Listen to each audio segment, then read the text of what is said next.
Hi everyone, meteorologist Joel Curtis with your aviation weather. Starting out with our flying weather Tuesday morning, we have some IFR out over the Bering Sea and extensive IFR along the northeastern section, front north of the Brooks Range, but almost up to the Beaufort Sea. Also some in the central interior eastern portion along the Alaska Range. Also down along the Alaska Peninsula as well as the eastern side of the Kenai Peninsula, and then on over to southeast Alaska in the mountainous terrain areas. Otherwise, lots of marginal VFR across the state. And then by afternoon, a lot of those IFR areas start to end, and we're ending up with a lot of marginal VFR, particularly over terrain. Some IFR around Prince William Sound, also the mountains north of Yakutat, as well as the northern part of the Panhandle, and then an extensive area of IFR moving toward the coast, including St. Paul and the Pribilofs.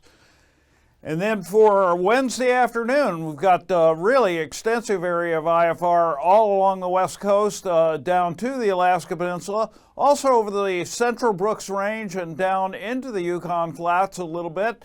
As well as for southeast Alaska in the morning, particularly over the higher terrain. Lots of marginal VFR elsewhere. And then for Wednesday afternoon, lots of dissipation in those lower clouds for southeast Alaska, although still some marginal VFR and some IFR along the far eastern border. But note this extensive area of IFR now moving in on Wednesday afternoon, Norton Sound, Kotzebue Sound, on up into the Chukchi Sea, all along the west coast, down to the southwest, and then some portions of the Alaska Peninsula, and then out to the Pribilofs, and then the far western Aleutians.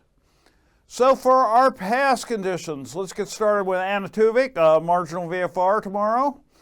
Adigan, marginal VFR.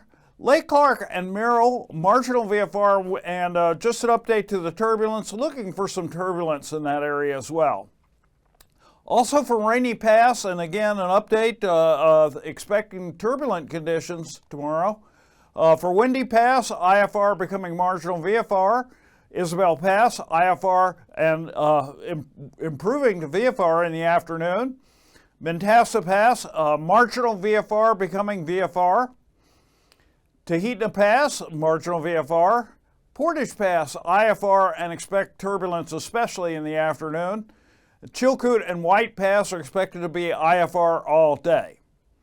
So then looking at our freezing levels. In the far western, there's an area of warm air that's gone up to the Kamchatka Peninsula. The surface level, however, is well to the south, south of the Alaska Peninsula, south of Kodiak Island. And then as we go over, it pretty much goes through the central part of the Panhandle, 2,000 feet as you get down to Haida Gwaii. And then for our icing on Tuesday, first of all, an area of extensive, considerable moderate, 2,000 to 10,000 feet, using that freezing level to start us out as you get into those colder conditions. It's all the way, extends all along the Gulf Coast, including Prince William Sound, Cook Inlet, and then there's a couple of bands in the frontal systems that are moving across the Gulf of Alaska. And then we also have another area of isolated moderate extending down to St. Matthew Island, just a little bit off of Nunivak Island, 4,000 to 10,000 feet. And then for our jet stream, first of all, a major band of jet stream going around an upper level ridge, 150 knots over by Kamchatka, but then as you get further south and crosses the Aleutians, they're northerlies, anywhere from about 115 to down to 95 knots. More northerlies along the west coast with up to about 70 knots or so, circulating around an upper level low that is near Kodiak Island.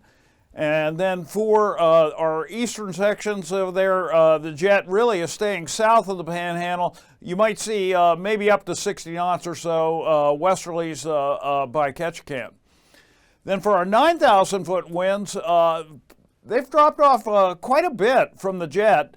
There are some southerlies from about 55 knots south of the Kenai Peninsula, and then there's a small little jet about 30 knots or so at 9,000 feet going up into the central interior, all this circulation around a low. But then as you get on the back side of that low, northerlies up to 60 knots, and then far out in the western Bering Sea, we've got westerlies ramping up to about 70 knots or so. For the 3,000 foot winds, that's about 65 knots out over the western Bering Sea, but notice that it really tapers off as you get to the west coast of Alaska. However, there are some northerlies over Bristol Bay and down across the Alaska Peninsula, about 50 knots or so, again on the backside of that upper low. And then not a whole lot getting into southeast Alaska, but right about Prince William Sound or so, the southerlies become generally easterlies for that turbulence that we were talking about. So speaking about turbulence here, extensive area of considerable moderate.